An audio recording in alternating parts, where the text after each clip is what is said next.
요한복음 계시록도 나오지만 히브리서에서도 예수님에 대한 계시는 굉장히 깊이가 있습니다. 그리고 구약의 유대인과 유대인이 믿었던 그 종교와 그들은 받지는 못하지만 받긴 했지만 잘 인지하는 못한 그 예수님과의 비교 분석하면서 얼마나 신약의 예수님이 탁월한 존재인지 이제 그런 것들을 풀어가고 있습니다. 1장 이걸 말씀하고 있는데 말씀 가운데 큰 은혜 받기를 바랍니다. 자, 유대인들이 예수 믿기는 쉽지가 않습니다. 왜냐하면 아주 오랫동안 유대교의 모든 관습에 전부 다 생활화되어 있습니다.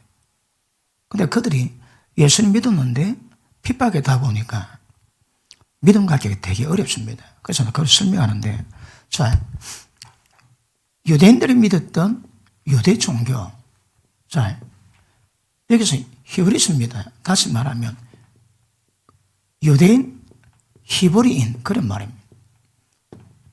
똑같은 말입니다. 그런데 왜 히브리라고 표현했을까요? 구약은요, 그들의 조상들이 하나님께 직접 명령받은 겁니다. 그래서 성전을 짓고 성전 의식, 어떻게 예배 드리는 것인가. 그래서 하나님의 선별 예법을 다 받았습니다. 그리고 몇천 년 동안 그 종교 가운데 그걸 지내왔습니다. 그런데 예수님이 땅에 오시고 예수님을 받기가 쉽지가 않고 받았음에도 불구하고 그들은 굉장히 힘든 부분이 있습니다. 왜냐하면 그 옛 종교, 마치 문화 속에 젖어들었던 모든 관습을 버리기가 쉽지가 않습니다. 그리고 이스라엘 백성이, 이 유대인들이 우상 숭배한 것 아닙니다. 잘못된 종교 가는 거 아닙니다. 하나님이 조상들에게 명령하신 그 종교를 받았는데, 근데 그것이 잘못되었고 예수 그리스도의 그 종교를 받아들이는 것. 그러니까 하나님의 명령 따랐는데 시대가 바뀌어서 예수님을 통해서 하나님이 표현되는데 유대인들은 그걸 받기가 쉽지가 않습니다. 이해하고 있습니까? 네. 빨리 들어와야 말씀이 이해가 됩니다. 그렇지 않으면 재미가 없습니다. 억수로 재미없습니다. 억수로 재미가 없는데, 그런데 빨리 들어오면 재미가 있지 않겠나 그런 생각합니다. 재미있기를 축복합니다. 그러므로 히브리 배경을 알아야 왜 히브리서 적었는지, 그리고 말씀 전가하는데 이제 8장, 9장, 10장 그런 부분에 옛 종교에 대한 아주 깊이 있는 해석이 들어갑니다. 그것이 뭐였고 또 예수님의 종교가 뭐였는지, 그리고 그들에게 예수 그리스도를 다시 증거하는 그 신앙 정확히 인지하시고 받을 수 있기를 축복합니다. 이스라엘 백성은, 유대인들은 양자택일 내야 됩니다. 그들이 지금까지 받아왔던 그들에게 산 종교였던 유대 종교, 그리고 예수 믿는 예수 종교, 이 둘 중 하나 좀 그들은 선택을 해야 되거든요. 근데 둘 중 하나 못 하나 결정하기 어렵습니다. 왜냐하면 그만큼 오랫동안 전통 가운데 우상 숭배 아닙니다. 하나님께 직접 받은 종교였거든요. 그런데 그것들이 예수님을 통해서 전환되는데 그걸 알지 못할 뿐입니다. 그래서 우상 숭배도 하지 않았고 하나님께 받은 명령을 지켜왔는데 예수님 오시니까 유대 종교가 잘못된 것을 비춰줍니다. 그러니까 이 당시 예수 믿는 유대인들은 굉장히 많이 혼란스러울 것입니다. 그래서 히브리서를 바울이 적었다고 표현을 하는데 사실은 정확히 모릅니다. 잘 모릅니다. 그런데 여러 문맥상 그리고 표현상 바울이 했다고 그렇게 얘기를 많이 합니다. 그래서 왜 그런 것인가 말씀 통해서 큰 은혜 받기를 축복합니다. 이스라엘 백성은 한 손에는 옛 종교, 조상들이 받았던 하나님 섬기는 종교, 또 한 손에는 예수 그리스도를 쥐고 그들은 정확히 인지하고 둘 중 하나를 이제 끝내야 되거든요. 근데 그것이 일단 쉽지는 않았던 그의 모양입니다. 그런데 어려움 속에도 예수를 믿었는데 제사장들과 많은 유대인이 핍박이 있거든요. 그러니까 사실 어려운데 핍박에 더하니까 더 어렵습니다. 그래서 굉장히 많이 혼란스러워했고 그리고 어려워했습니다. 그런데 하나님은 그들을 책망하지 않습니다. 그리고 히브리서를 통해서 그들이 예수님이 어떤 분인지 그리고 유대 종교와 예수님을 비교 분석하고 얼마나 예수님이 탁월한 분이신지 그걸 정리하고 있습니다. 그걸 1장에서 말씀하고 있는데 자, 우리 1절 다시 한번 봅니다. 옛적에 선지자들로 여러 부분과 여러 모양으로 우리 조상들에게 말씀하신 하나님이 이걸 유대인들이 경험했거든요. 누가 했습니까? 하나님이 하셨거든. 그런데 유대 종교를 버려야 됩니다. 그게 쉽지가 않는 거거든요. 자, 다시 봅니다. 선지자들로 여러 부분과 여러 모양으로 우리 조상들에게 말씀하신 하나님이 이 모든 날 마지막에, 이 마지막이 어딥니까? 예수님이 나오신 날에. 그러니까 그 구약 종교, 유대 종교의 특징은 하나님 말씀하시는데 선지자로 말씀하십니다. 그런데 이 마지막 날 다음에 예수님 오셨습니다. 예수님 누구십니까? 자, 히브리서는 그걸 좀 증명하거든요. 그런데 히브리서는 예수님이 하나님 아들이신데 예수님을 통해서 직접 하나님 말씀하세요. 사람을 통해서 말씀하신 하나님이 직접 예수님 보내셔서 예수님 누구십니까? 야, 그분을 어떤 분인가 말씀하고 그분 통해서 직접 하나님이 말씀하심으로 전환됩니다. 그치? 자, 다시 봅니다. 이 모든 날 마지막에 아들로 우리에게 말씀하셨으니. 근데 이것이 이제 유대인들에게 어렵습니다. 하나님 말씀하셨는데 통로가 아들로 변화됐는데 근데 아들로 변화되었기 때문에 유대 종교를 버리는 것도 쉽지가 않거든요.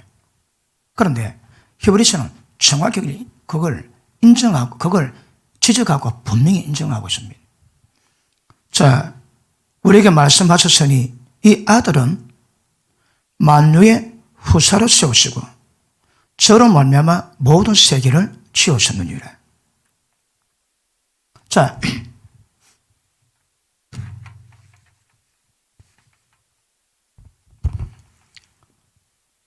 아들로 말씀하십니다. 그런데 이제 이스라엘 백성, 지금 유대인들은 예수님을 하나님 아들로 안 봅니다. 그지? 한 선지자 중에 한 명으로 보거든. 그런데 그것을 증명합니다. 예수님 누구라고 해? 여기 보니까 아들을 만유의 후사입니다. 후사. 후사가 뭡니까? 후사가 상속자지. 그러니까 하나님이 지으신 모든 세상을 상속받을 상속자입니다. 상속자.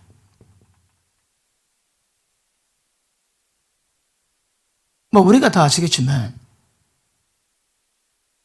하나님의 창세전의 교회같이 뜻이 뭡니까? 자, 인간들을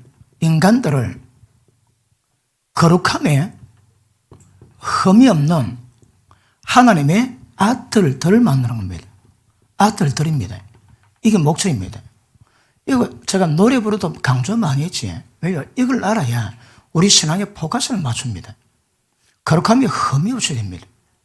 그런 아들들을 만들어 가거든요. 그러니까 로마서 1장에서도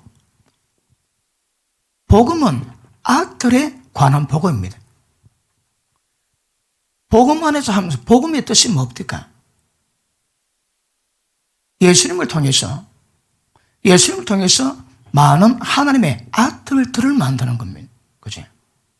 그러면 구약에서는 예수님은 독생자입니다. 독생자. 하나님께는 아들이 예수님밖에 안 계세요. 외동아들. 자, 예수님이 외동아들이었는데 외아들이 있었는데 하나님 뜻이 뭐라고 해? 많은 아들들을 만드는 것보다 많은 아들들을 만드는 목적입니다. 예수님이 이 땅에 오신 목적이 뭡니까? 예수님처럼 많은 사람들을 그렇게 만드는 겁니다. 그게 목적입니다. 그러므로 우리가 아들의 복음만 해서 하나님을 섬기거든요. 복음만 해서 하나님을 섬기는 건 뭡니까?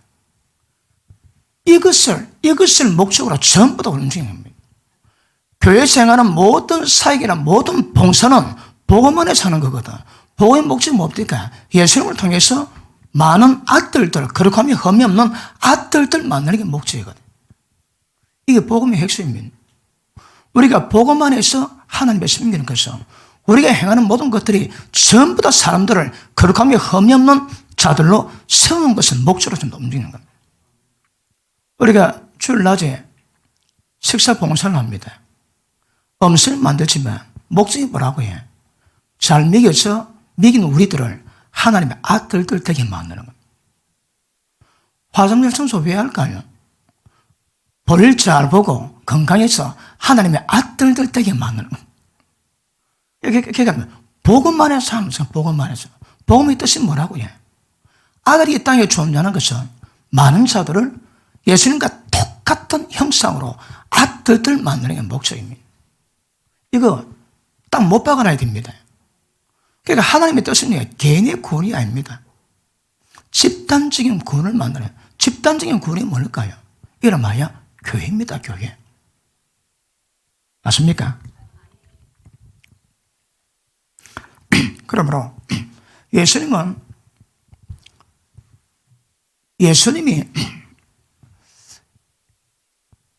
그래서 표현은 좀 그렇지만 자 보십니다. 하나님이 창세전에 계획하신 이 모든 일들을 이루시기 위해서 하나님이 직접 인간 몸을 입고 예수님은 보이지 않는 하나님의 본체 형상이거든요.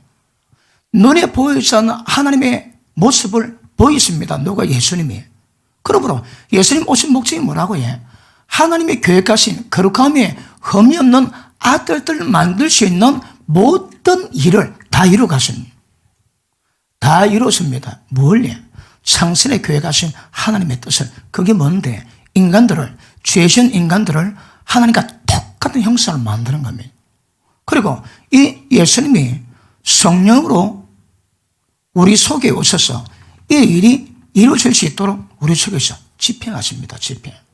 모든 우리 신앙은 성령을 통해서 이루어져 가는 겁니다. 맞습니까? 그러므로 자 보십니다. 하나님이 이 목적으로 세상을 만드실 때 세상은 누가 만들었습니까? 천지 창조를 누가 했습니까? 예수님입니다. 예수님. 자, 예수님 말씀이 계시니라. 이 말씀이 하나님과 함께 하셨으니 이 말씀은 곧 하나님이십니다. 이 말씀으로 세상 만물을 지었습니다. 왜 지었을까요? 예수님 위해서. 자 보십니다. 예수님이 이 세상을 지으셨는데 이 세상을 지으신 예수님이 육신의 몸을 입고 이 땅에 오셔서 육신의 몸 입은 채로 하나님 아들로 인정받았습니다. 아멘 안 노지? 처음 듣는 분은 이 대목에 절대 때리지기도 아멘 못 놓고 들으신 분은 아멘 놓으셔야 아니. 다시 합니다.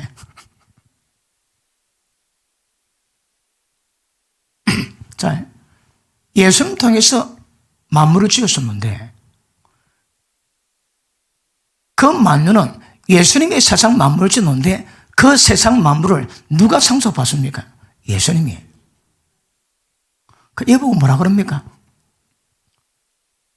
홀로 다 하세요. 그러니까 하나님이 예수님을 외동 아들을 위해서 이 세상을 지으셨는데 누가 세상을 지으셨다고 해요? 아들이신 예수님이, 말씀이신 예수님이. 그리고 말씀을 지으시고 예수님 이 땅에 보내셔서 이 땅 가운데 인간을 구원할 수 있는 모든 일을 다 이루시고 맨 마지막에 이 세상 지으신 만물을 누가 상속받는다고 해요? 예수님이. 뭐 홀로코스트 뭐 그렇습니까? 그러니까 하나님이 일하시고 하나님이 다 그러니까 예수님이 상속자인데 성경의 뜻은 우리를 공동 상속자 이게 목적입니다. 우리는 공동 상속자입니다. 그러니까 자 이렇게 설명하는 이유가 뭔가 하면 유대인들이 유대 종교에서 유대교에서 자랑하는 게 몇 개 있습니다. 그게 뭡니까? 로마서 2장 한번 보십니다. 로마서 2장.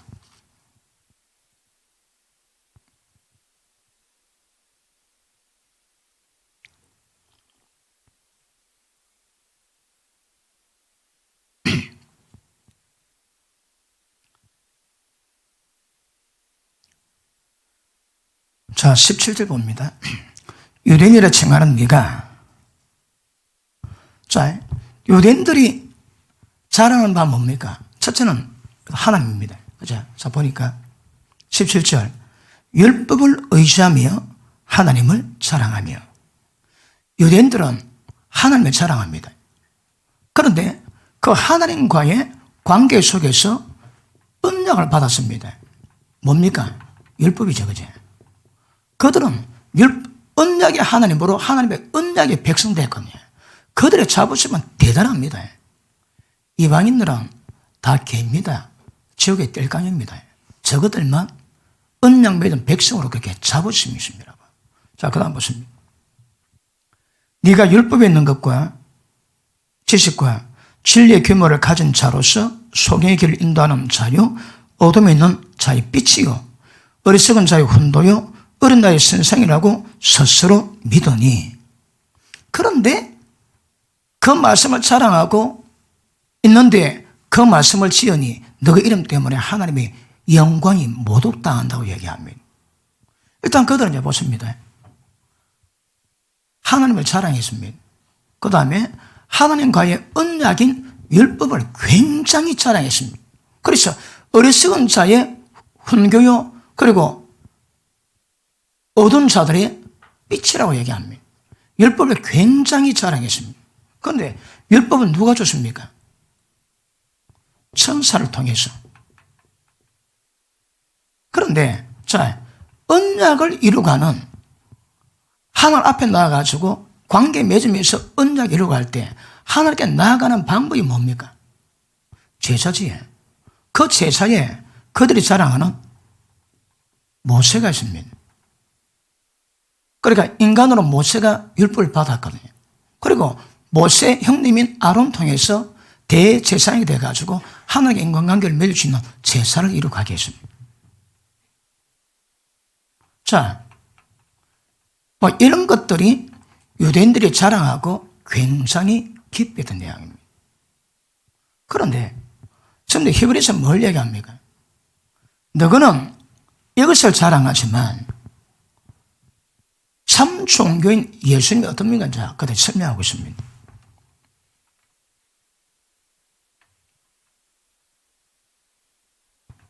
자, 히브리서 다시 돌아갑니다.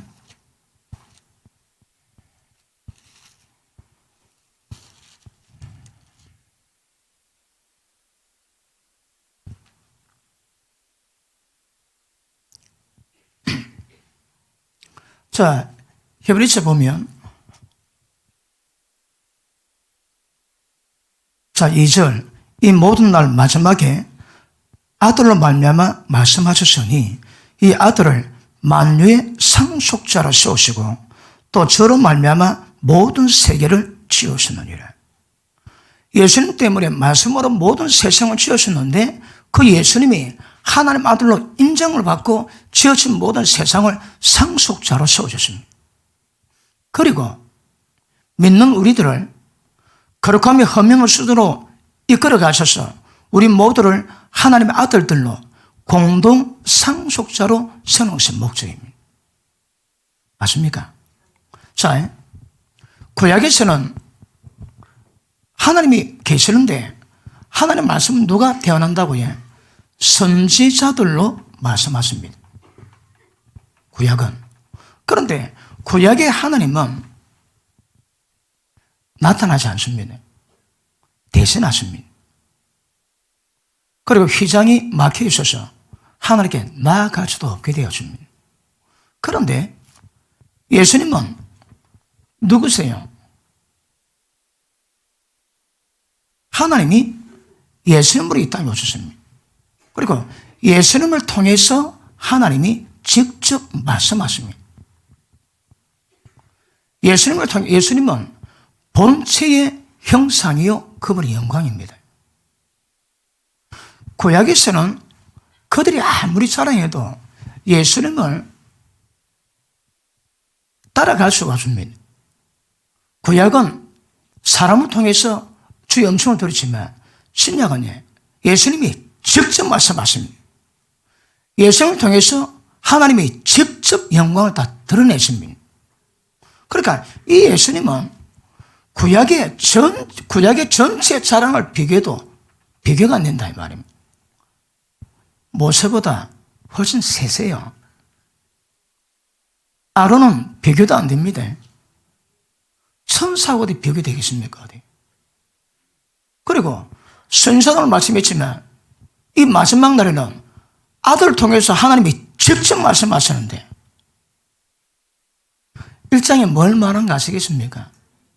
모르면 재미없고 알면 점점 계시가 깊어지게 될 줄 믿습니다. 예, 그것 때문에 말씀하는 겁니다. 그것 때문에. 그래, 예수님은 이 유대인의 종교에 비교할 수 없다 이 말입니다. 자, 그 다음 봅니다. 3절. 이는 하나님의 영광의 광채시요 본체의 형상이시라. 그래, 구약에서 뭘 자랑하고 뭘 드러내도 이 예수님과 비교가 안 된다 이 말입니다. 그의 능력의 말씀으로 구약에서는 선지자들로 말씀했지만 신약에서는 하나님이 예수님을 통해 직접 말씀하시는데 그분의 말씀이 온 세상 만물을 전부 다 붙잡고 있습니다. 그의 능력의 말씀으로 만물을 붙드시고 구약의 아론은 대제사장은 인간의 모든 죄를 위해서 자기 집안의 죄와 이스라엘 백성의 모든 죄를 위해서 1년에 한 차례씩 짐승의 피를 가지고 지은소로 들어가야 되지만 예수님은 홀로 모든 죄를 정결케 하신 일을 하십니다. 그러니까 유대인 종교와 비교가 안 된다 이 말. 예수님 유대인 전체와 예수님과 뭐 수백 대 1려도 안 된다 말이 안 된다 이 말. 히브리서 그걸 지금 설명하고 있습니다. 그리고 좀 아들이 어떤 분인가 설명하거든요. 그래서 유대적 너희가 비록 그 조상들로 인해서 하나님께 받은 종교지만 예수님 오실 때는 이 모든 종교가 예수님으로 전환되지 안 되면 곤란하다 이 말입니다. 그래서 그걸 비교 분석합니다. 이해되고 있습니까? 자, 그 다음 보면 능력의 말씀으로 만물을 붙드시고 죄를 정결케 하는 일을 하시고 여러분 동물 제사는 피를 뿌리면 용서받는 것이 아니고 다시 죄를 기억나게 하는 아픔이지만 예수님 십자가는 단 한 번의 제사로 죄를 전부 다 끝내놨습니다. 그 다음 높은 곳에 계신 위엄의 우편에 앉으셨느니라. 무슨 말씀입니까? 이 아들이 하나님이다 그 말입니다. 이스라엘 백성에게 유대인들에게 그걸 말씀하고 있는 겁니다. 자, 우리가 지난번에는 하나님 말씀하시면 하나님이 말씀 잘하십니다. 하나님 말씀하시니까 하나님이 어떤 분이니까 계시가 되거든요. 그 말씀하자는 모릅니다. 말씀하시니까 드러나시는데 그런데 그 말씀하시는 분은 하나님이 직접 강림하신 인간 몸이 입고 오신 예수님 안에 영광의 본체로 그리고 직접 말씀하신 하나님이시고 때가 되면 그분이 하늘 보좌 앞에 앉습니다. 이분이 하나님이십니다. 자, 그 다음 4절 저가 천사보다 얼만큼 뛰어남은 왜 천사 얘기할까요? 구약은 율법은 천사 통해 받았다고 하거든. 그러니까 천사를 굉장히 귀히 여깁니다. 그런데 예수님과 천사하고 잽이 됩니까? 좀 말도 안 되는 얘기인데 이걸 설명하고 이해를 시킬 수밖에 없는 상황인 거라. 다시 합니다. 예수님과 천사가 잽이 됩니까? 그런데 그 관계를 설명할 수밖에 없는 상황이다. 상황. 설명하면 뭐라 설명합니까? 저 보십니다. 저가 천사보다 얼만큼 뛰어나면 저희보다 더 아름다운 이름을 기업으로 얻으심이니. 그 이름이 뭡니까? 그 이름 예수. 하나님께서 어느 때에 천사 중 누구에게 네가 내 아들이라 오늘날 내가 너를 낳았다 하셨으며 천사가 그런 적이 없다. 그런 적이 없다 말입니다. 그다음 또다시 나는 그에게 아버지가 되고 그는 내게 아들이 되리라 하셨느뇨. 그런 적 없다 말이에요. 천사에게. 또 맏아들을 이끌어 세상에 다시 오게 하실 때에 자, 지금 설명의 궤도 비교 분석입니다. 아시겠습니까? 자, 이건 지우고.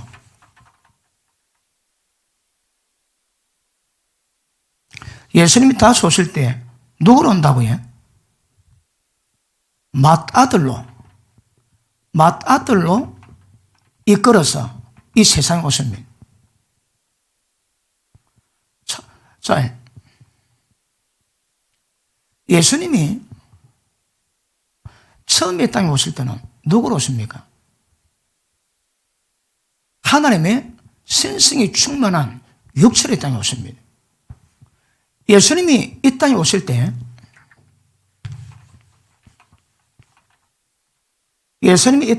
때 이분은 외동아들입니다.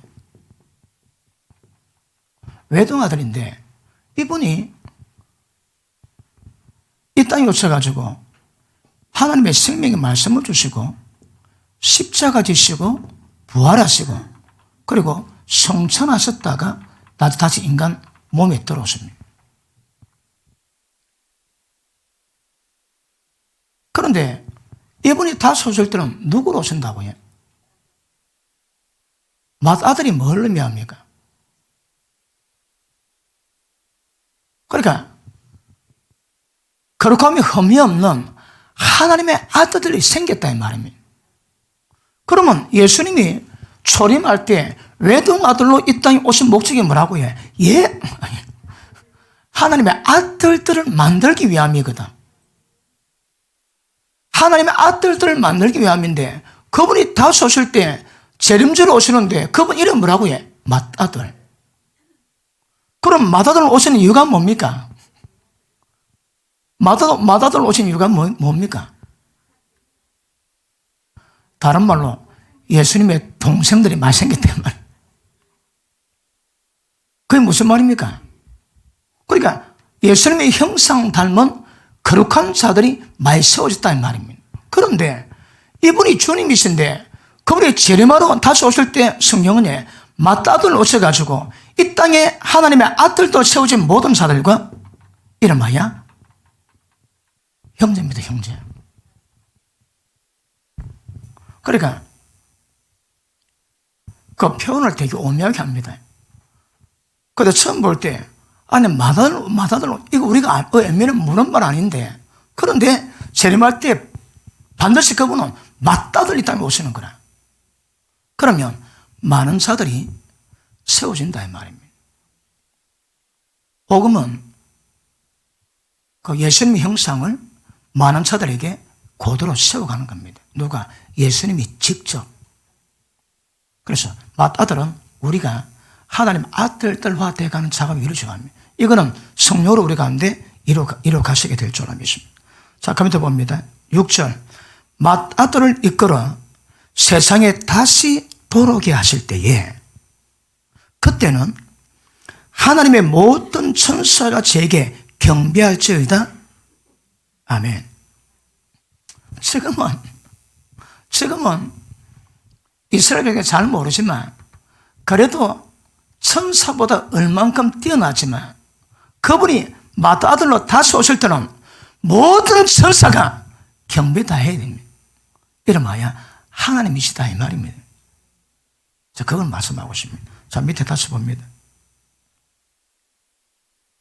하나님 모든 천사가 제게 경배할지어다 말씀하시며 또 천사의 관애들은 그는 그의 천사들을 바람으로 그의 사역자들을 불꽃으로 삼으시느니라. 그러니까 이런 기능은 굉장하지만 바람으로, 이 바람이 뭡니까? 그냥 뭐랍니까?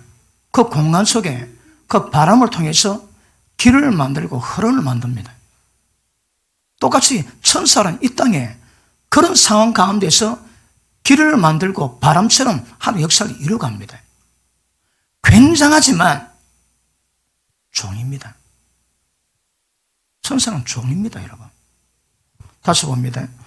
바람으로 불꽃으로 삼지만 아들에 관해서는 하나님이여 주의 보좌가 영영하며 주의 나라의 홀은 공평한 홀이니이다. 아멘.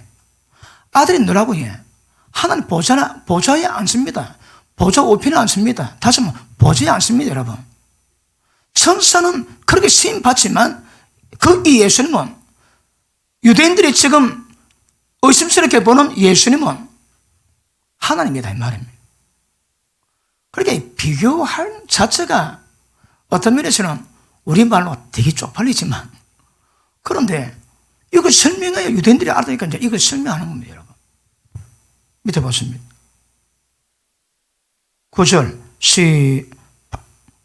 시작.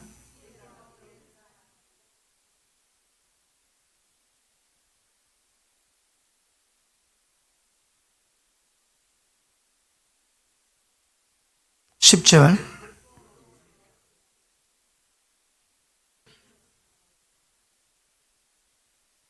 11절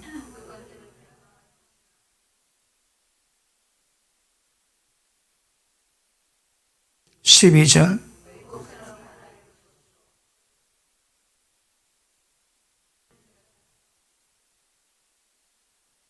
지금 이게 뭘 말합니까? 예수님은 세상 만드셨지만 이 눈에 보는 모든 세상 만물은 하늘과 땅은 경건치 못한 자를 불살하기 위해서 감수하신 바 되었습니다. 눈에 보는 세상은 그렇겠지만 예수님은 영존하십니다. 이 세상 만물은 전부 다 없어지겠으나 그도 지으신 예수님은 영원히 보좌를 차지하십니다. 그러니까 다시 말하면 천사하고 비교할 수 없다. 그 예수님의 정체성을 좀 설명하고 있습니다. 밑에 보십니다. 12절 의복처럼 갈아입을 것이요 그것들이 옷과 같이 변할 것이나 그러나 그 아들 주님은 여전하여 연대가 탐이 없으시니라. 예수님은 그런 분이다 이 말입니다.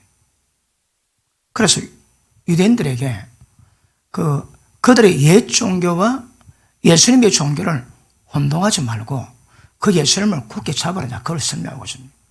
맞습니까? 그러므로 자, 구약에서는 선사들로 말씀했지만 신약에서는 예수님이 직접 하나님 말씀을 하십니다. 구약에서는 하나님 영광이 감추었지만 신약은 예수님이 직접 영광의 광채가 되십니다. 본체 형상이라는 말씀하십니다. 영광을 보이셨습니다. 그러니까 여러분 그렇구나 그러지. 유대인들은 이거 충격입니다. 충격. 유대인들이 지금 이걸 들으면 이게 충격이 되는 거라.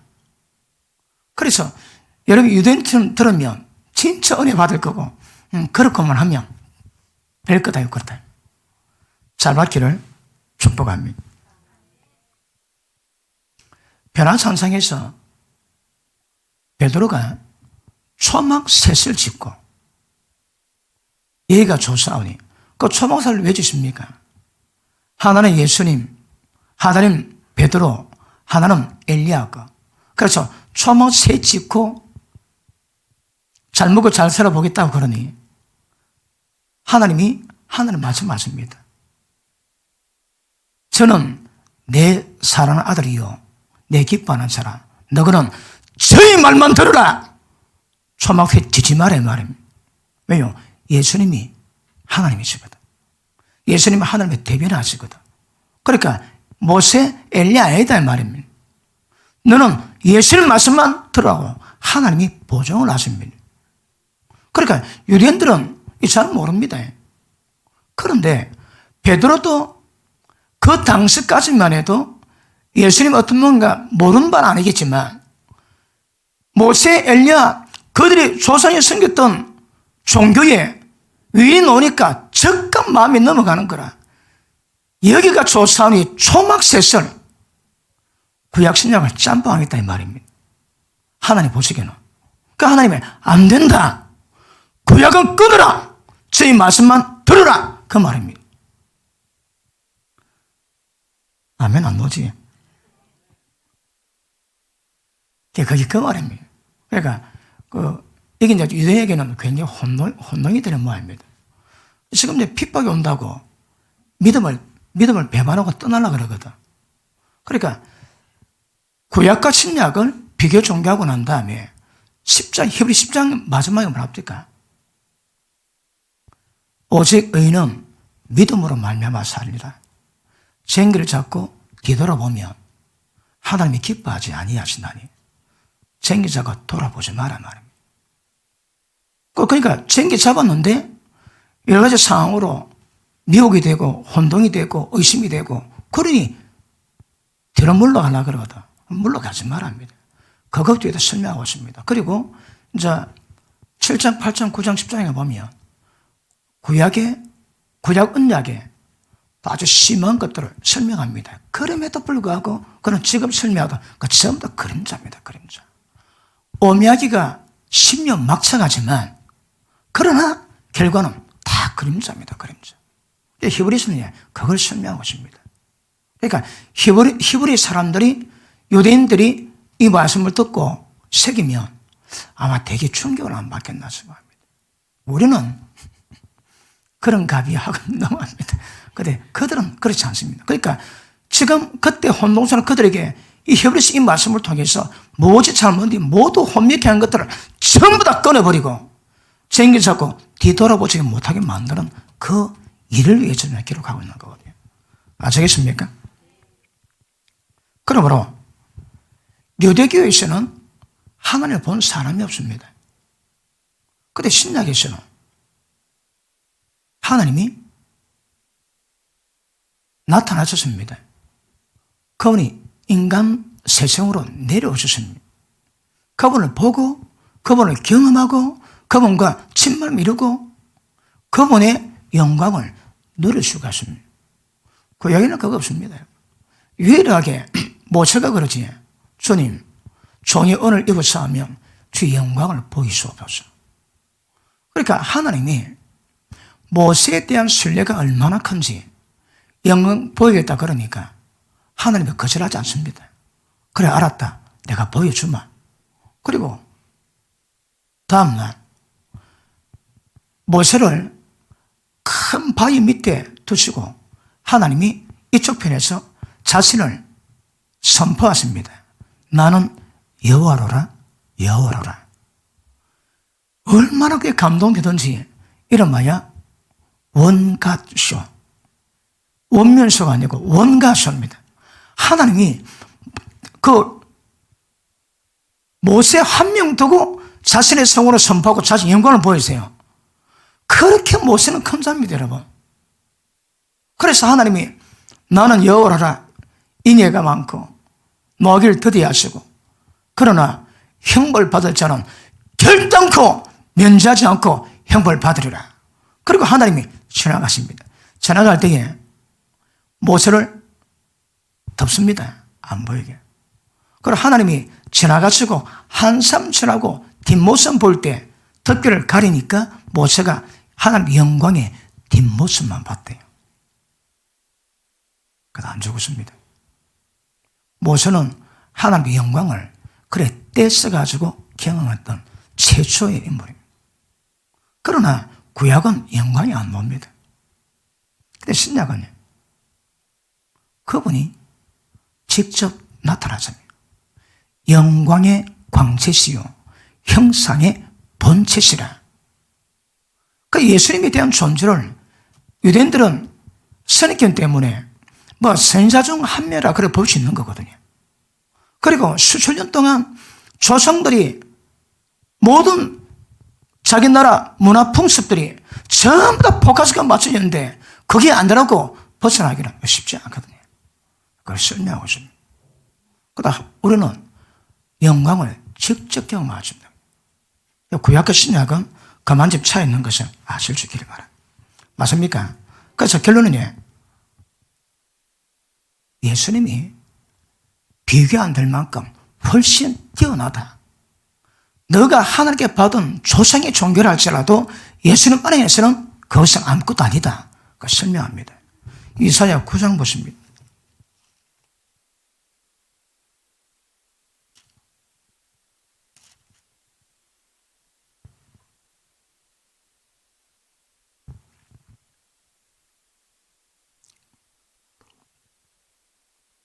(9장 6절) 이는 한 아기가 우리에게서 낳고 한 아들을 우리에게 주신 바 되었는데 그 어깨는 정사를 메웠고 그러면 기묘자라 모사라 전능하신 하나님이라 영존하시는 아버지라 평강의 왕이라 할 것입니다. 아들이 태어났는데 이 아들이 누구라고 해요? 아들이 하나님이요 아버지요 왕이십니다. 이게 우리가 우리 머리로 해석이 잘 안 되거든요. 아기가 태어났는데 아들인데 그 아들이 결국은 뭐라고 해요? 하나님이요 아버지요 왕이십니다. 결국은 예수님은 하나님의 본체요 하나님의 자세입니다. 자세입니다. 보십니다. 아들은 여러분 아시겠지만 아들은 뭘 의미할까요? 아들은 아들 하면 딱 뭐가 떠오릅니까? 아버지 붕어빵. 아들은 아들의 형상은 다른 말로 아버지 형상입니다. 아들은 아버지를 볼 수 있는 통로거든요. 내가 정신대 우리 마누라 장가 갔다가 낳았는데 옆집 박쥐 닮으면 그건 말도 안 됩니다. 그러니까 그 정치 생명을 받은 그 형상이 아들 통해 드러나야 되거든요. 그러니까 예수님이 하나님의 본체 형상입니다. 예수 믿는 자들은 하나님의 아들들 된 자들은 전부 다 하나님이 다 나와야 한다. 그 속에서 전부 다 하나님 형상이 나와야 그 정상입니다. 형상 안 놓으면 가짜입니다. 자, 그런데 제가 지난번에도 설명했지만 무슨 씨? 장미씨. 자, 생명이 껍질이 깨져가지고 줄기가 놓으면 처음에는 줄기가 놓고 가지가 놓고 가시가 놓고 그 다음 이파리가 놓고 나중에 꽃 핍니다. 꽃 다 필 때 보고 부활했다고 합니다. 장미씨 속에 있는 생명의 형체, 원 형체가 그 생명으로 꽃피는 것을 보고 부활이다. 부활. 그런데 어떤 사람은 꽃을 필 수 있고 어떤 사람은 가지만 놓을 수 있고 어떤 사람은 이파리만 놓을 수 있고 그러나 부활 과정이다. 과정. 전부 우리는 부활 과정이 있습니다. 그 부활이 어떻게 된다고 해? 장미씨 속에 있는 생명을 통해서만이 되는 거거든. 이걸 우리로 그리자면 우리 속에 성령께서 하나님의 생명의 씨가 되었거든. 이 생명의 씨가 뻗어올 때 우리 속에서 주의 형상이 부활됩니다. 보면 주님 본 것 같은 느낌 받으십니다. 그게 정사입니다. 아들은 그 목적입니다.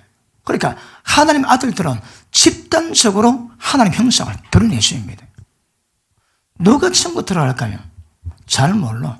누가 지옥 갈까요? 하나님이 진노불에 붙잡힐 만한 죄인 사람은 전부 다 들어갑니다. 그 회개하셔야 합니다. 그런데 천국은 지옥 안 들어가면 천국 들어갈 것 같습니다. 근데 천국 들어가는데 천국에서 받는 포지션이 있거든요.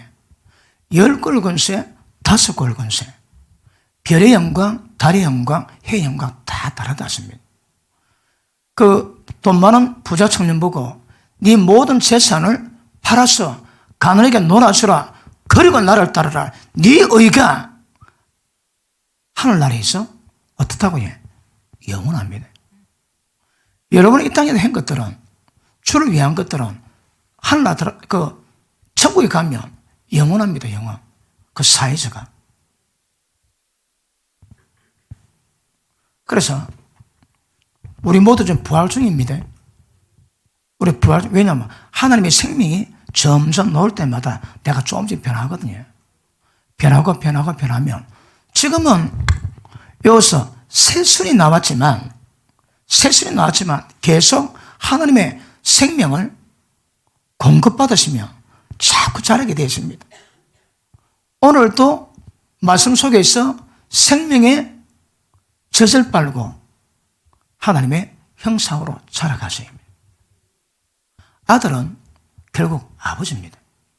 아버지를 보입니다. 하나님 아들들은 하나님을 보는 것을 목적으로 합니다. 이름하여 거룩함에 흠이 없어야 합니다. 아시겠습니까? 자, 보십니다. 자, 여기서 우리 속에 심긴 생명의 씨 외에는 우리를 하나님처럼 그렇게 만들 방법은 절대 없습니다. 육은 안 됩니다. 절대 안 됩니다. 육신을 쫓지 않고 영을 쫓아가면 다 됩니다. 영이 뭔데? 하나님의 생명이 영입니다. 생명이 뭔데? 하나님의 말씀, 진리가 생명입니다. 진리가 뭔데? 영입니다. 영이 뭔데? 생명이고, 생명이 뭔데? 진리입니다. 진리가 뭔데? 영입니다. 아시겠습니까? 그게입니다. 그래 가시면, 그 은혜가 있으면 반드시 우리가 주 형제 닮아요. 그럼 본질이 뭡니까? 본질. 우리가 끼니마다 밥을 먹고 힘을 내도 예배 시간마다 말씀 통해서 생명의 양식을 받으셔야 합니다. 그리고 여러분, 이 자라는 게 뭡니까? 이 자라는 것이 우리 가운데 있는 죄성, 마음과 육체에 더러운 것들, 그걸 깨닫고 벗어지면 그것만큼 생명이 자라고 생명 자란 만큼 우리가 거룩해집니다. 그럼 필연적으로 생명이 꽃피울 때 반드시 빛이 비치고 빛 비치면 어둠이 조명되고 어둠이 떠나갑니다. 그러니까 빛이 비친 만큼, 빛이 비쳐서 어둠이 떠나간 만큼 우리가 거룩한 과정을 이루어갑니다. 그러면 영의 생명을 받는 방법이 뭐라고요? 말씀 받을 때, 은혜 받을 때 말씀의 빛이 내게 비칩니다. 그러면 하나님이 계시됩니다. 하나님이 어떤 분인가? 지식이 아니고 우리 영으로 경험하게 됩니다. 그리고 그 말씀의 빛은 우리의 어둠을 전부 다 밝히지. 우리 모든 죄를 전부 다 발견합니다. 그리고 회개합니다. 그리고 시간 지나면 그 죄를 벗어버리고 그 말씀이 내게 생활화, 삶 되어 있습니다. 그런 과정을 계속 이루고 가셔야 합니다. 그런데 예배 시간에 말씀 깨닫지 못하면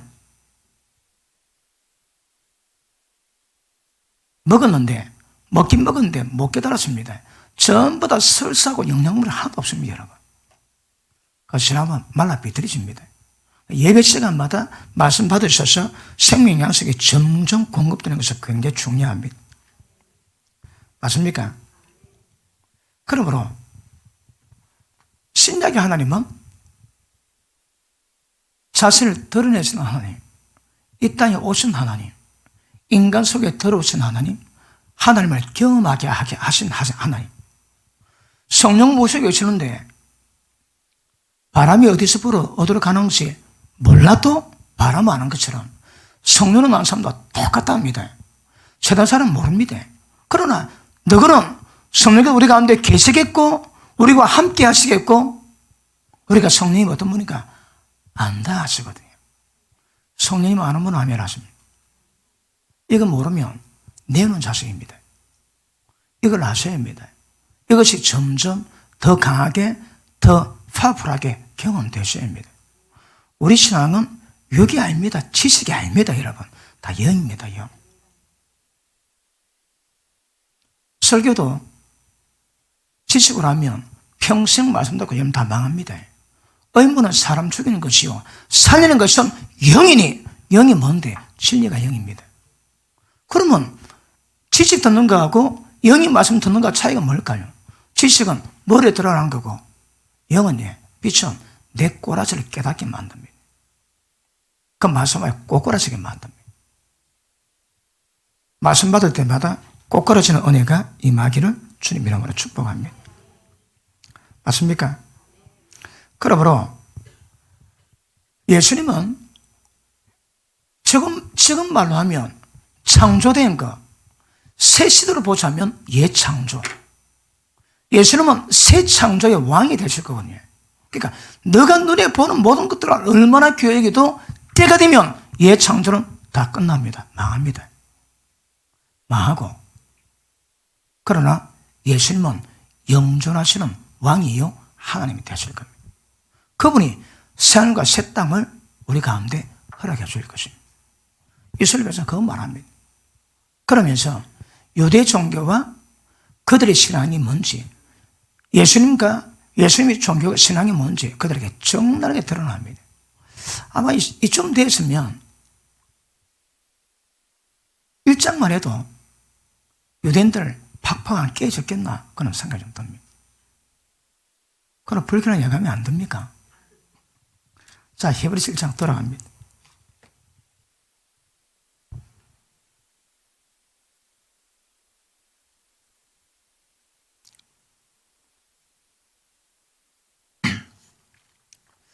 자, 우리가 좀 듣기는 그렇지만 히브리서 1장이 영원 전부터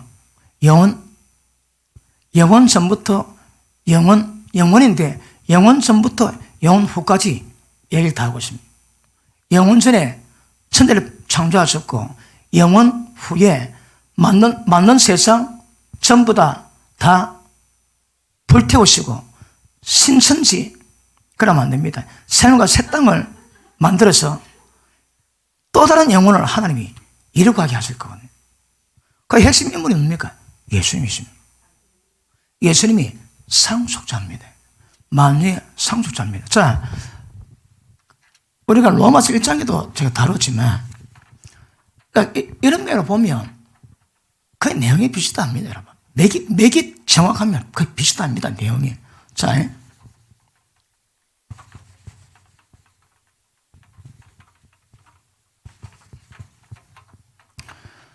로마서 얼마 전에 다룬 말씀을 알면 이거 금방 들어올 거고 그거 모르면 좀 띵 할 수 있다 생각합니다. 자, 예수님이 하나님이십니다. 그런데 이분이 인간 몸 입고 이 땅에 오세요. 그런데 인간 몸 입고 오셨는데 하나님의 신성이 충만하세요. 예수님 안에 하나님의 거하시는 거라. 자, 이때도 하나님의 외동아들 맞습니다. 그리고 인간 몸 입을 때도 그분은 외동아들 맞습니다. 저는 내 사랑하는 아들이요 너희는 저희 말만 들어라 말씀하세요. 그런데 이분이 죽었다가 부활의 영으로 거룩의 성결의 영, 거룩의 영으로 부활함으로 말미암아 하나님 아들로 인정되었다고 인정. 그럼 이 인정이 뭘까? 인정. 예수님이 왜 육신 몸 입고 오셨다고 해요? 여러 가지 이유 있습니다. 목적은 이때도 하나님 아들이지만 인간 몸 입었을 때도 하나님 아들로 인정되는 것이 무엇이 된다고 해요?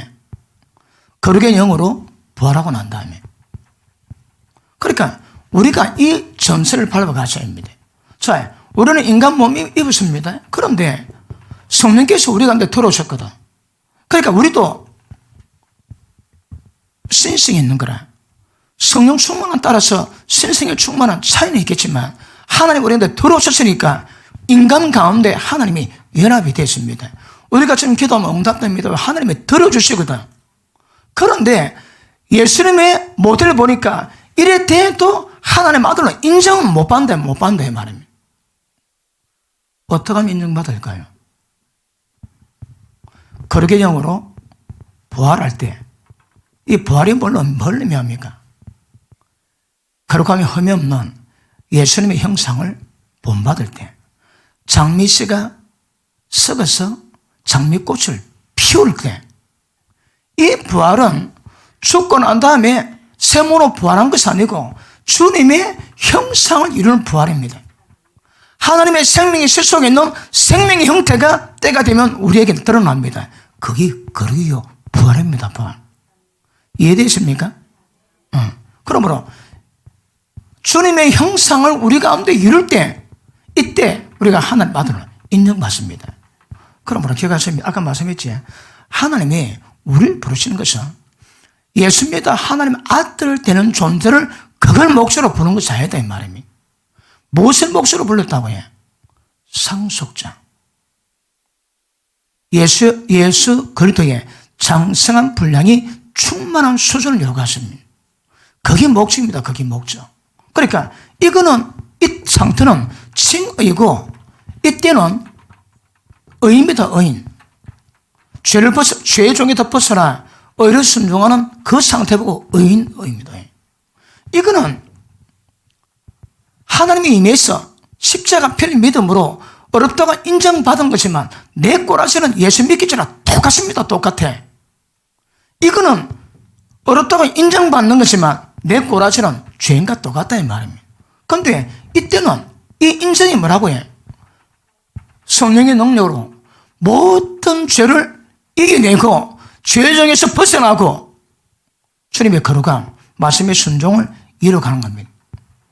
시편 1편에 복 있는 사람은 악인의 꾀 쫓지 않고 죄인의 길 쓰지 않고 오만한 자를 앉지 않습니다. 왜요? 주야로 묵상하거든. 주야로 묵상합니다. 입에서 말씀이 떠나지 않고 마음에 새깁니다. 머리에 뭐가 들어있을까요? 말씀만. 기억하십니다. 복 있는 사람의 특징, 의인의 특징은 말씀이 꽉 채워 있습니다.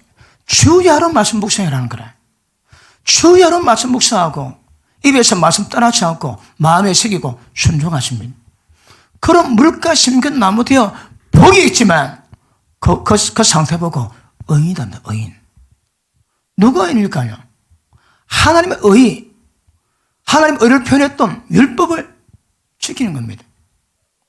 마음과 뜻과 힘과 목숨 다해 하나님을 사랑하고 그와 똑같이 이웃을 자기 몸같이 사랑하는 겁니다. 이걸 실제 이루어가십니다, 여러분. 그게 의인입니다. 이때는 그거 하나도 안 되십니다. 그런데 이때는 그걸 이루는 겁니다, 여러분. 그래야 하나님 아들 인정받습니다. 이해되십니까?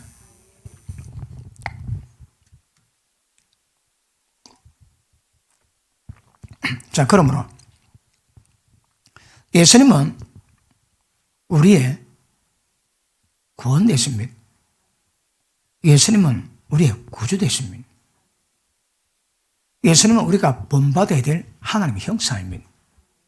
성령으로 나아가시면 반드시 그분의 생명력이 충만해지며 반드시 그분 닮아가게 되었습니다. 그래서 이야기했지만 제가 이제 말씀 깨달으면서 좁은 길에 대한 그런 도대체 어떻게 저 길 가는가에 대한 굉장한 고통이 있을 때 생수 같은 기쁨 주는 말씀이 있었습니다. 그게 뭔가 하면 가지가 나무에 붙어 있으며 결실은 저절로 됩니다. 저절로. 뭐 맛을 봐야 맛을 하지. 저절로. 이거 봐, 저절로 됩니다. 저절로. 그렇게 이게 힘으로 능으로 건드려도 안 되는데 이게 저절로 되는 거라. 어떻게 하면 저절로 될까요? 하나님의 생명의 능력으로. 생명의 능력이 언제 많은데? 말씀 받을 때. 말씀 받을 때 하나님의 생명력이 임합니다. 성령의 역사성으로 생명의 법이 우리 가운데 운행될 때 그때에 생명이 자랍니다. 생명 자라면 점점 주님을 닮아가는 은혜가 임하게 될 줄 믿습니다.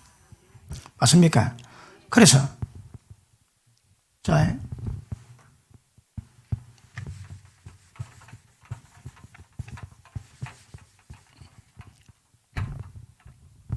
자, 하나님이 창세전에 계획하신 그 계획 속에 핵심이 뭡니까? 인간을 구원하시는 구원의 경륜이 있습니다. 이 구원의 핵심이 뭡니까? 단지 죄에서 죄진 것을 회개해서 용서받는 그것이 아니고 상속자, 예수님과 함께 공동 상속자 되고 거룩하며 흠이 없는 하나님의 아들들 되는 그 수준을 이루어가는 하나님의 구원의 경륜이 있습니다. 이 구원의 경륜의 의미가 무엇인가 우리가 에베소서 다룰 때 다뤘습니다.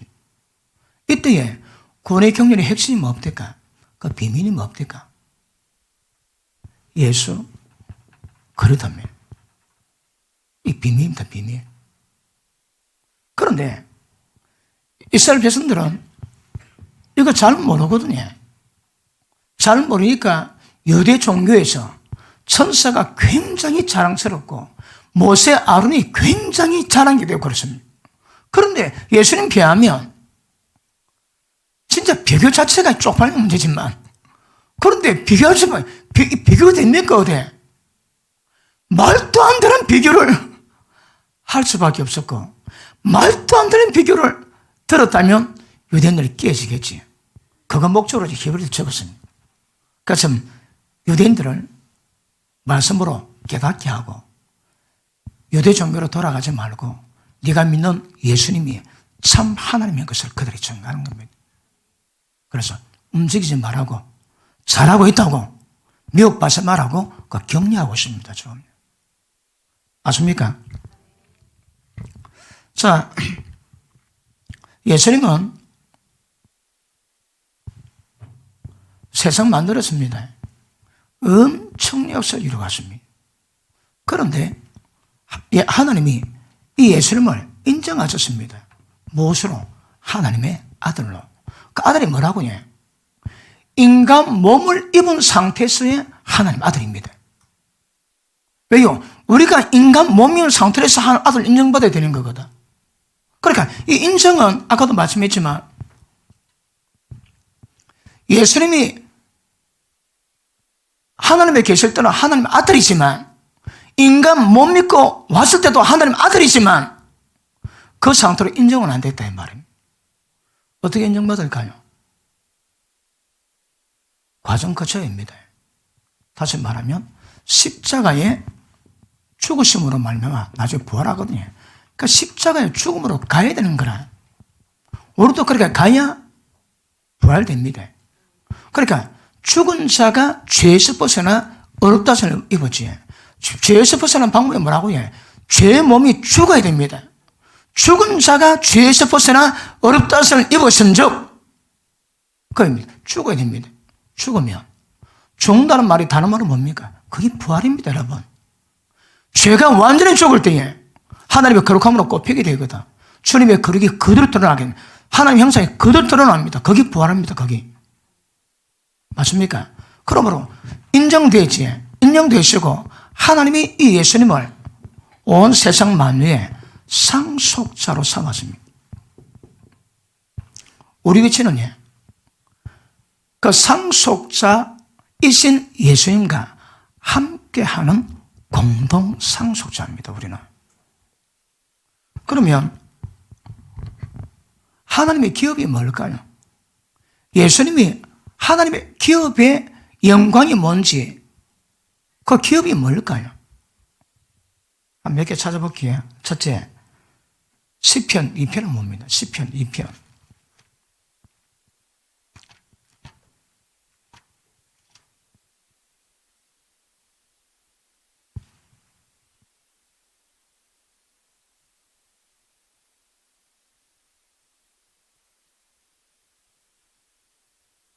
시편 8절 시작. 내게 구하라. 내가 열방을 유업으로 주리니 네 소유가 땅끝까지 이르리로다. 일단은 열방입니다. 전 세계 다 주세요. 다니엘 7장 한번 보십니다. 다니엘 7장.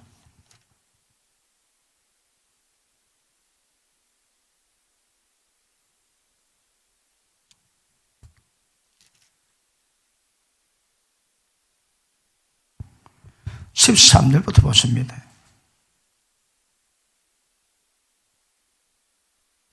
내가 또 밤 이상 중에 보았는데 인자 같은 이가 하늘 구름을 타고 와서 예적부터 항상 계신 자에게 나와 그 앞에 인도되며 그에게 권세와 영광과 나라를 주고 권세와 영광과 나라를 주고 모든 백성과 나라들과 각 반하는 자로 그를 섬기게 하였으니 그 권세는 영원한 권세라. 옮기지 아니할 것이요 그 나라는 피하지 아니할 것이니라. 이 나라 상속받습니다. 영원히 옮기지 않고 피하지 아니할 권세, 영광, 영원히 피하지 않을 이 나라를 예수님이 상속받을 겁니다. 우리는 공동 상속해야 됩니다. 예수님이 영광 중에 나타날 때에 우리도 그 영광과 함께 합류할 겁니다. 영광의 강도, 사회질은 사람마다 다를 겁니다. 자기가 이 땅에 이룬 만큼 영광을 경험해야 될 겁니다. 영광이 차이가 나는 이유가 뭘까요? 사람마다 영광의 광채가 다르거든. 왜 다를까요? 형성된 주의 형상의 정도가 다릅니다. 이게 말로 표현하기 어렵지만 100% 형상이 이룬 사람과 50% 형상이 이룬 사람은 빛 광도가 다릅니다, 여러분. 그러니까 영광에 동참되는데 그 영광이 똑같지 않는 거라. 내가 이 땅에 있어 성령의 도우심으로 모든 죄의 몸이 멸하고 죄의 종에서 벗어나고 하나님의 의를 이룩한 만큼 영광이 임방이 될 겁니다. 이거는 죄도 마찬가지입니다. 죄 지어서 남이 고통받는 모든 것 전부 다 플러스돼 가지고 지옥의 고통이 되듯 영광도 그렇습니다. 사람마다 다 다릅니다. 부부도 다 다릅니다. 부부도 영적 질투심은 이 방법이 없습니다. 이건 막을 방법이 없습니다. 영적 경쟁심 이건 막을 방법이 없습니다. 그래서 뭐 아내가 남편이 그 영적 욕심 때문에 어떻게든 그것만큼 못 말립니다. 그 영으로 사모하는 건데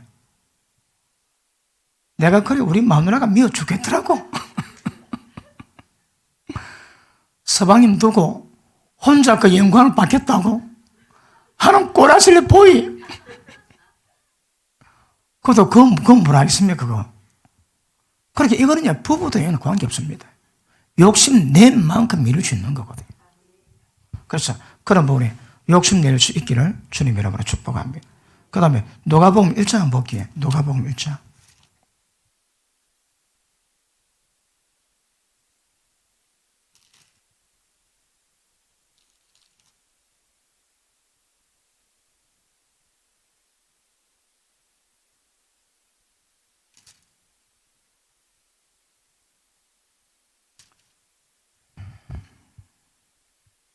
자, 32절 보십니다. 시작. 저가 큰 자가 되고 지극히 높아진 이의 아들이라 일컬을 것이요 주 하나님께서 그 조상 다윗의 위를 저에게 주시니 그 위가 뭡니까? 다시 보좌입니다. 그지? 그러니까 다윗이 왕이 되어가지고 그 위를 세울 때에 하나님은 다윗 통해서 그 땅을 통치할 수 있게 되는 거거든요. 그러니까 다윗은 다른 말로 보좌입니다. 그러니까 예수님이 물러받을 유업이 뭐라고 해? 보좌입니다. 보좌. 우리는 공동 상조되면 예수님이 받은 모든 것들을 함께 나눌 수 있을 겁니다. 그 집안에는 상조상 한 명밖에 없거든요. 장자. 그 요셉이 11번 지냈는데 장자 옷을 입었다가 형님에게 그래 미움받았거든. 그런데 하는 나라는 그렇지 않습니다. 그 반열에 들어가면 전부 다 장자가 다 됩니다. 영적 장자가 되어가지고 하나님의 그 기업을 예수님과 공동 상속자입니다. 여러분, 이게 참 말도 안 되는 이야기지만 예수님 맏아들로 다 쏘신다니까. 재림주요 심판주로 오시만 이름은 맏아들입니다. 우리의 형님 되세요. 누구에게? 거룩해진 자에게. 자, 히브리서 2장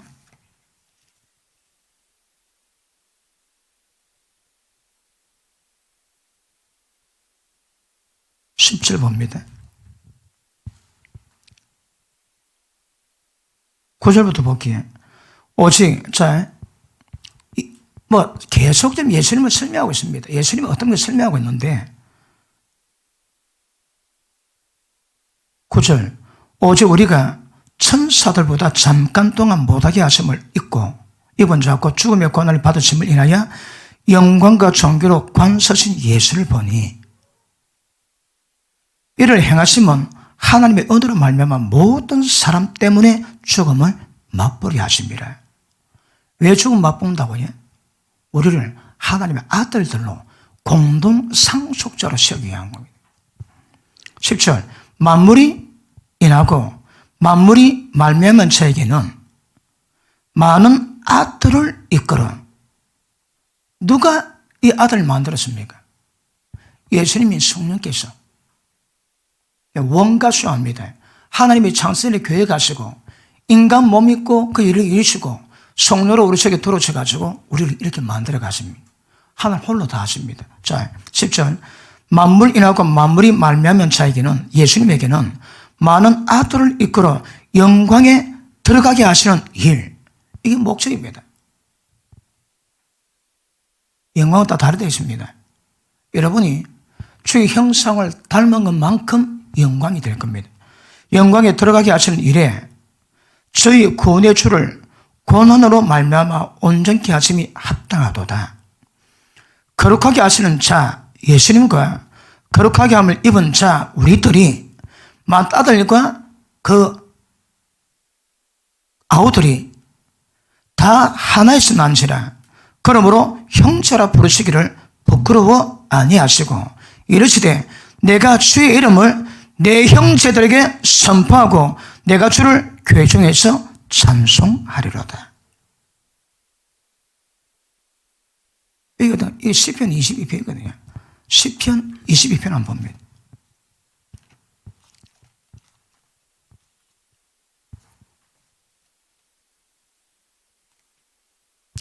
시편 22편.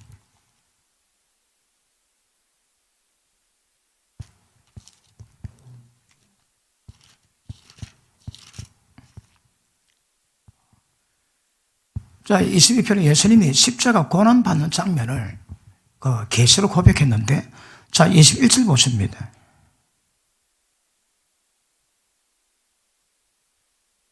나를, 20절, 내 영혼을 칼에서 건지시며 내 유일한 것을 개의 세력에게 구하소서.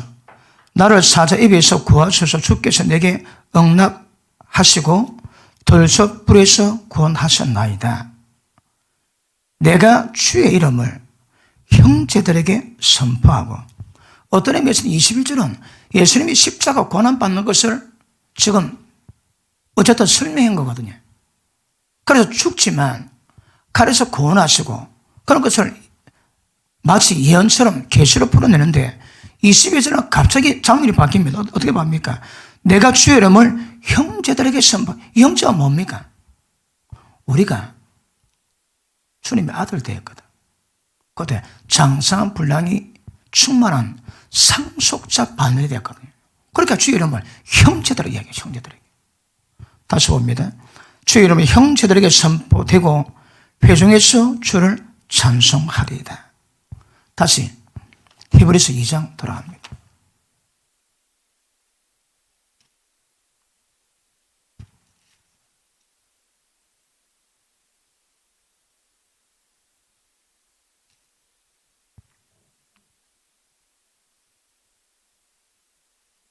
자, 12절 이르시되 내가 주의 이름을 내 형제들에게 선포하고. 이 형제가 뭡니까? 예수님 형제거든. 예수님 형제가 뭡니까? 예수님 형제 되시는 분은 아멘 하십니다. 어쭈구리.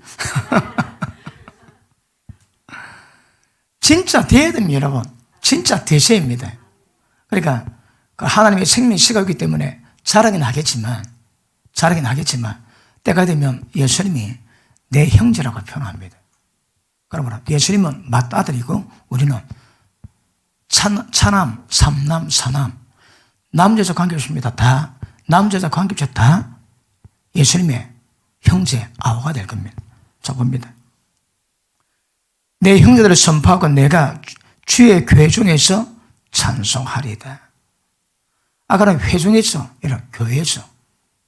그래 보십니다.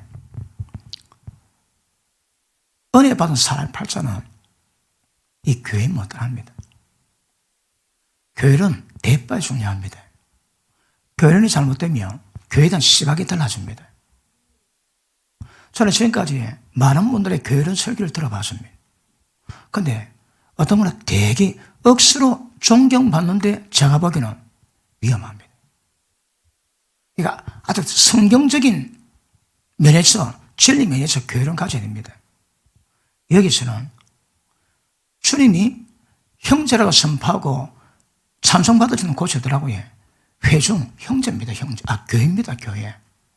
그래서 절대 교회가 된대요.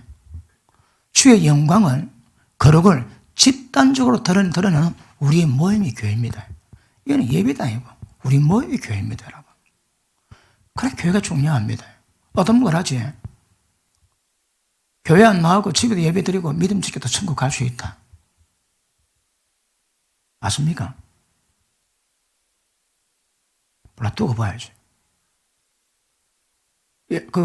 구약에 보면, 시편 91편인가 보면, 예배와 언약했다 하거든요. 하나님은 신령과 진정으로 예배하는 자를 찾으시거든. 예배가 안 되면, 이런 것들은 해석에 따라 좀 다를 수 있지만, 우리는 새 언약으로 주님과 언약 맺었거든요. 그 언약 가운데 하나님은 예배한 자를 찾으시기 때문에 예배 안 드리면 그런 언약 자체가 다 깨집니다. 예배 드리셔야 합니다. 그런데 혼자 드리는 예배 맞습니까? 혼자 드리는 예배. 어떤 분이 저에게 질문합니다. TV 보고 우리가 교회 동시 촬영해가지고 내보낼 때, 실시간 내보낼 때 그거 보고 예배 드린다 합니다. 그럴 수 있습니다. 그런데 예배 드릴 수 있는데 그러면 안 됩니다. 왜냐하면 하나님은 사회부 하나님 아닙니다.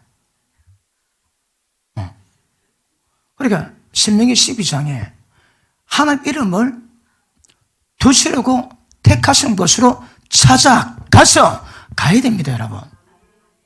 찾아가셔야 되고 그분 뜻을 따라서 11조, 서운제물, 낙헌예물, 모든 하나님께 서운 예물을 드리라 하시거든요. 그런 의미로 본다면 예배는 찾아가셔야 합니다.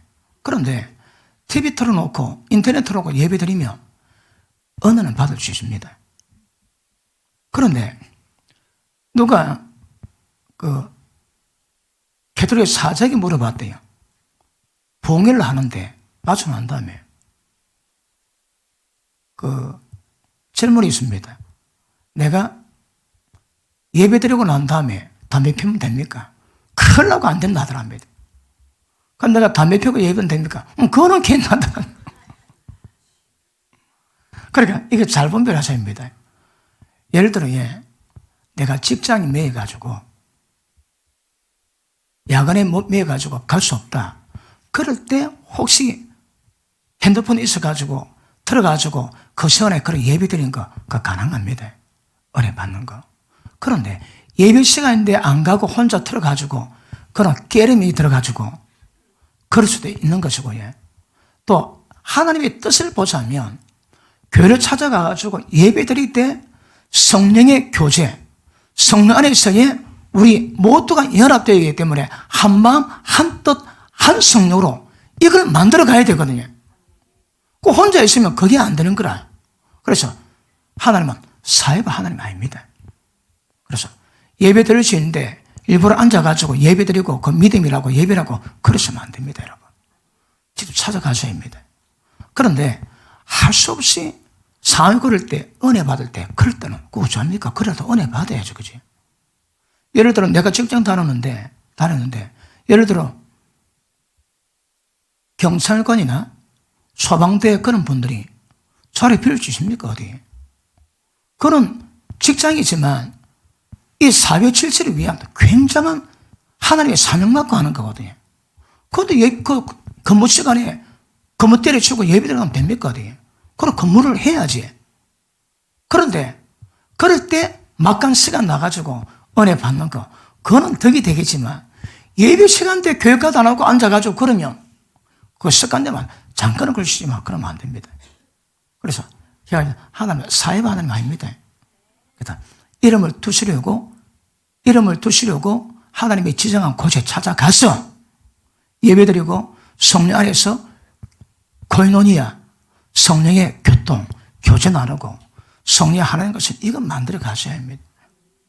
우리가 교회론 성전을 어떻게 세워가는가 다룰 때에 맨 마지막에 뭡니까?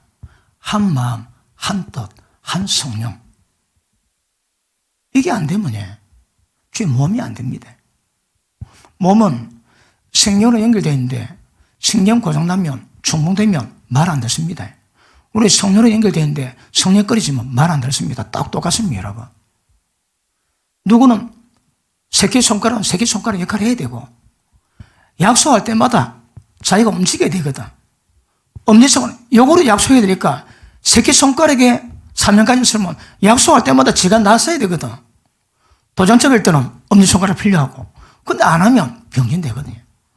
그러니까 각 지체 기능이 하나님께 성령이 하나님의 생명으로 말미암아 임했던 자연스러운 그 은사가 아주 아름답게 활용이 잘 될 때 몸이 건강해지고 몸 지체가 전부 다 활동 다 하게 됩니다. 그 몸을 만들어 가셔야 합니다. 그게 성수입니다, 여러분. 그게 주님의 몸입니다. 그런데 이게 안 되니까 사람 많은데 전부 다 갈기가 찢어져가지고 몸이 다 병세입니다. 성령에 연결이 안 되거든. 성령 딱 끊어지면 말 안 듣지. 또 성령 끊어지면 아무것도 안 됩니다. 앉아있으나 몸이 아닙니다. 주님 몸이 아닙니다, 여러분. 어떤 사람은 주님 몸이 아닙니다. 어떤 사람은 주님 몸을 해합니다, 해야. 어떻게 하는지 그걸 모르는 거라 자기 직권이 모릅니다. 왜요? 어리거든. 그러니까 처음에는 개인적인 신앙이 이루어가지만 때 되면 집단을 위한, 교회의 주님의 영광을 위한 한 포지션, 그 자리 연합해서 어우러져서 하나로 가는 것, 이게 굉장히 중요한 것임을 아실 수 있기를 바랍니다. 맞습니까? 마태복음 11장 한번 보십니다. 자, 여기 뭐라 했습니까? 거룩하게 한 자와 거룩하게 한 입은 자들이 다 하늘에서 난지라. 하늘에서 났다는 이 말이 뭡니까? 하늘에서 났다. 어디서 났습니까? 하나님께로. 예수님이 하나님 아들입니다. 예수님 속에 하나님의 생명이 있거든. 우리 속에 하나님의 생명이 있습니다. 우리가 다 하나님께로 났습니다. 그리고 거룩해 졌습니다. 거룩하게 하는 자와 거룩하게 함을 입은 자들이 다 하나님 난지라. 그래서 형제라 부르기를 부끄러워하지 않습니다. 천국 들어가는 사람은 예수님이 우리 보고 동생 할 때 부끄럽지 않은 동생이 되어 들어갑니다. 예수님이 쪽팔린 동생은 못 들어갑니다. 맞습니까? 자, 마태복음 11장 보십니다.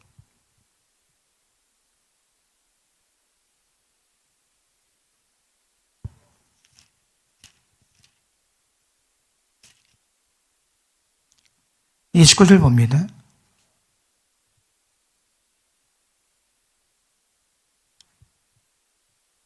자, 27절 보십니다.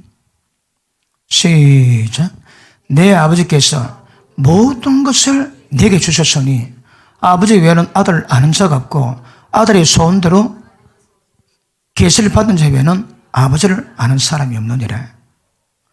내 아버지께서 모든 것을 내게 주셨으니. 자, 그만 보니까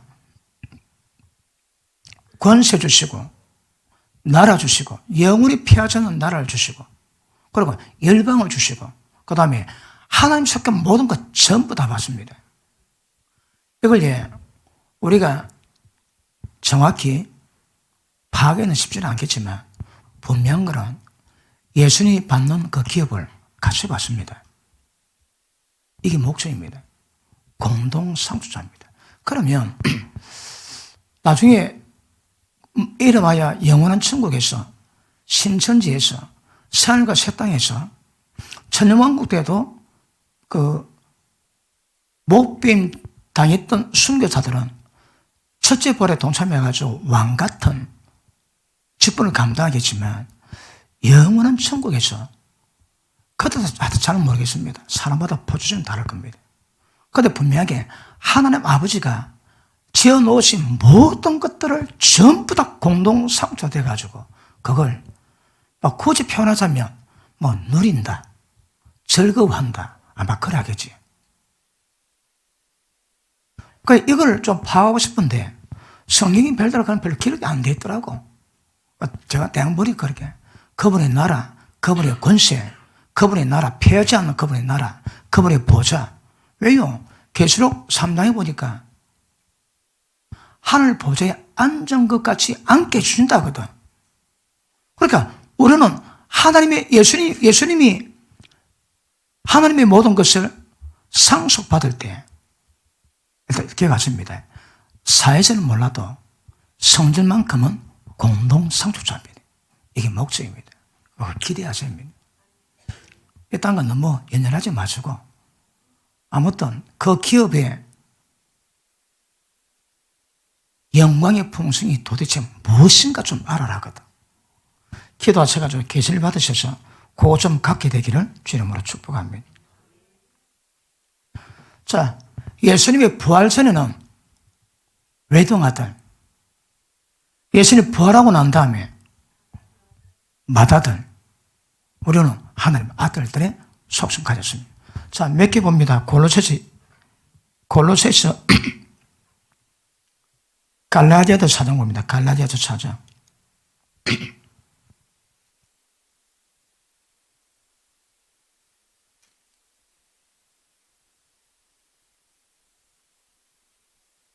(7절) 시작. 그러므로 내가 이후로는 종이 아니요 아들이니 아들이면 하나님으로 말미암아 유업을 이을 것이요. 유업이 있습니다. 로마서 8장 17절.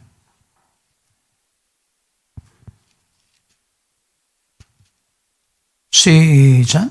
자녀는 또한 후사 상속자 곧 하나님의 상속자요 그리스도와 함께한 상속자니 우리가 그와 함께 영광을 받기 위해서 고난도 함께 받아야 할 것이니라. 아멘. 디도서 3장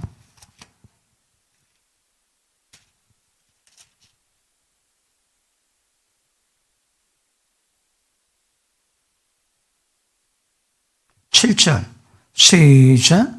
우리도 저희 은혜를 힘입어 어렵다 하심을 얻어 영생의 소망을 따라 상속자가 되게 하려 하심이니라.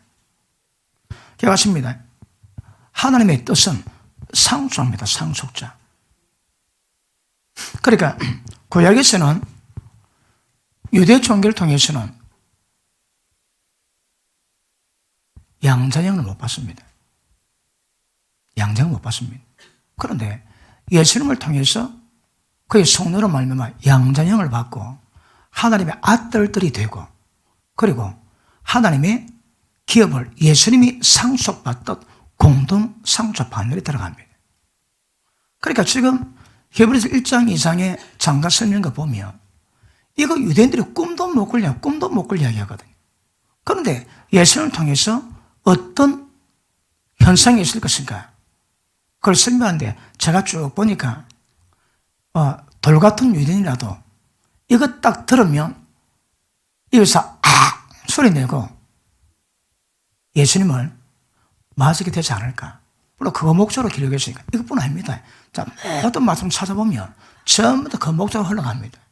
그리고 나중에 8, 9, 10장에 보면 그 구약의 성소 문제, 제사 문제, 거기 무엇을 본질로 건대 역할을 하는가 전부 다 나와 있습니다.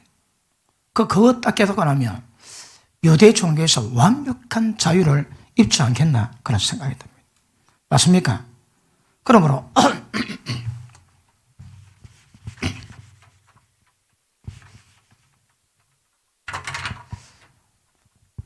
요사가 된 종말 시대에 내 이런 말씀 전해 되겠나 그런 생각도 들긴 한데 또 뭐 알 건 알아가야 되고 정말 내일 와도 사고나무는 심어야 되니까 그래서 그래도 할 때에 그래도 차근차근 은혜 받을 수 있기를 축복합니다. 자, 상속자의 특징이 있습니다. 자, 아들로 출생입니다. 출생. 아들 됩니다. 그래서 아들로 태어났다고 어디 상속됩니까? 분명한 목적은 아들 아닙니다. 아들됨의 완성은 상속자입니다. 거룩함이 흠이 없는 수준입니다. 이걸 이루고 가시는 거거든. 그러면 출생해서 안 됩니다. 옛날에 보면 세자책봉하지. 그럼 아들들 가운데 당연히 장사를 해야 될 건데 망난이다. 그럼 뭐 옥신각신 그래서 합당한 아들을 세자책봉하지. 왜요? 왕위에 세우기 위해서. 그런데 아들이라 할지라도 세자책봉 안 받으면 왕이 안 됩니다. 그런데 하늘나라에서는 하늘나라 세자책봉은 한 명이 아니고 그 가운데 들어가면 다 세워주셨습니다. 그래야 왕이 되는 것은 똑같습니다. 자, 아들 되면 안 됩니다, 여러분. 아들이 어떻게 때가 되면 이게 장성하십니다. 장성. 성숙 아니면 성인 자라야 됩니다, 여러분. 그래서 상속자의 뜻이 뭡니까? 아버지의 기업을 물러받아 이어갈 수 있어야 되거든요.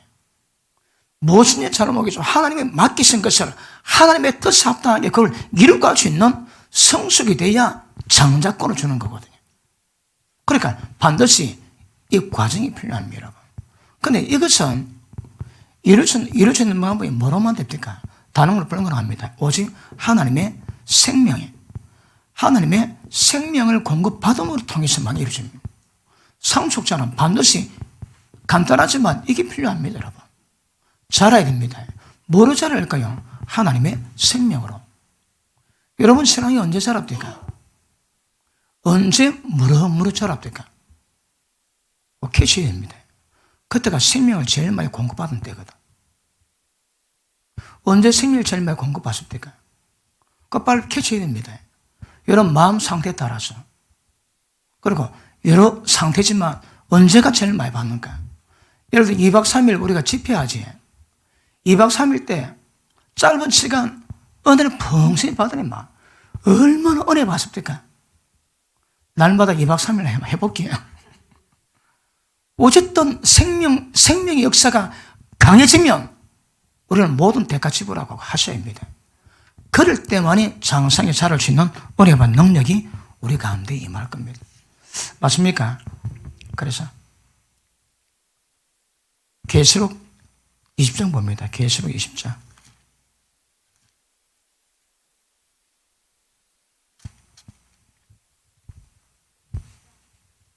계시록 20장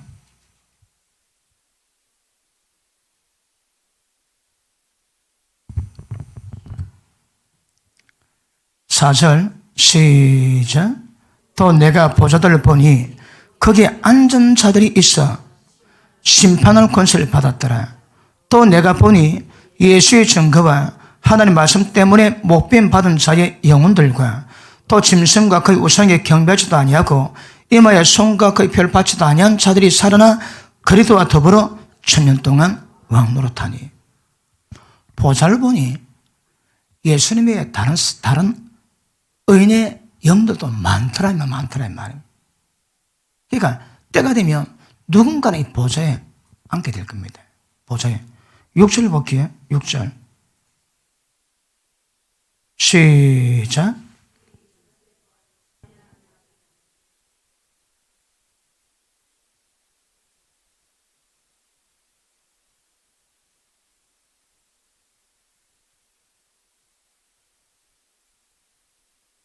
하나님과 예수님과 더불어 왕이 되어 제사장이 되어 이게 전용한 것이지만 영원한 천국에서도 이런 포지션이 있는 걸로 보여줍니다. 그래서 이거 꿈꾸고 사모할 수 있기를 축복합니다. 고린도전서 3장을 봅니다. 고린도전서 3장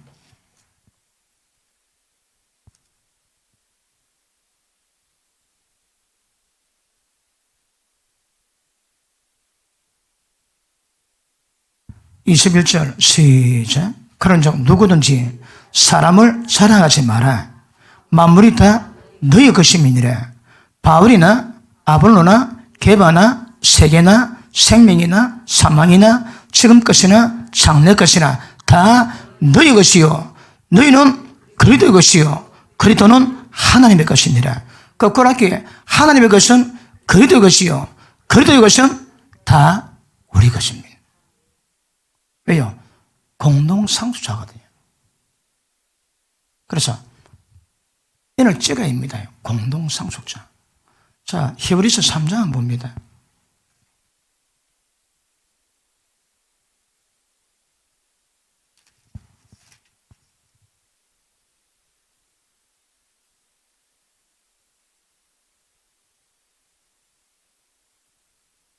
삼장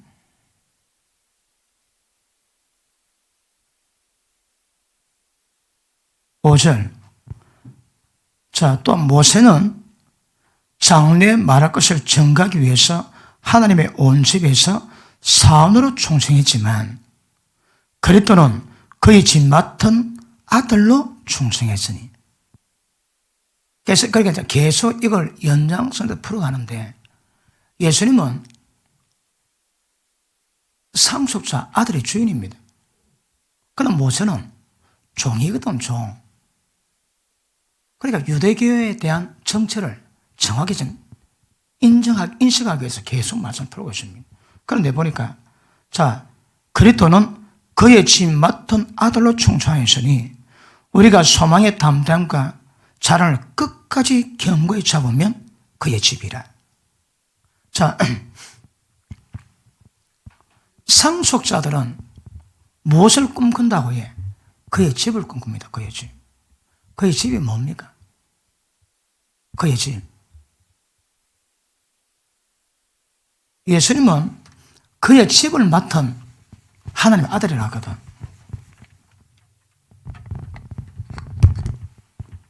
그의 집. 이 집이 뭡니까? 이 집이 뭘까요? 다른 말로 성전이지. 하나님의 성전과 하나님의 가실 처소가 되기 위해서 지어져 가지. 성령과 처소입니다. 하나님의 계시니까 처소인 거라. 그러니까 지금 우리 속에 하나님이 계십니다. 그럼 처소를 해야 되거든. 그런데 교회는 집단적이기 때문에 집단적인 교회에서 하나님의 처소가 되어야 되는 거네요. 그러면 하나님의 처소가 되기 위해서는 집단적인 모든 하나님의 아들들이 하나님의 처소로 합당한 상태를 만들어야 되겠지. 가장 기본은 그 성전의 개념 설명했지. 간단하게 설명할게. 간단하게. 자, 지성소 하나님 계십니다. 그러면 하나님 만나야 되거든. 만나기 위해서는 자, 예수 믿어야 되고 번제단에서 모든 죄 회개해야 되고 물도무로 자범죄 회개해야 되고 그리고 진설병, 등대, 분향다 이것들이 그 삼시세끼 밥을 먹듯이 말씀과 말씀의 빛과 기도가 올라가야 됩니다. 그럼에도 불구하고 지성을 못 들어갔거든. 그런데 이런 은혜가 있다 보면 때가 되면 법궤 속에 있는 십계명의 두 돌판에 말씀의 새로운 계시가 임하게 될 것이고, 그치? 만나 경제가 뭘 의미합니까? 공평입니다, 공평.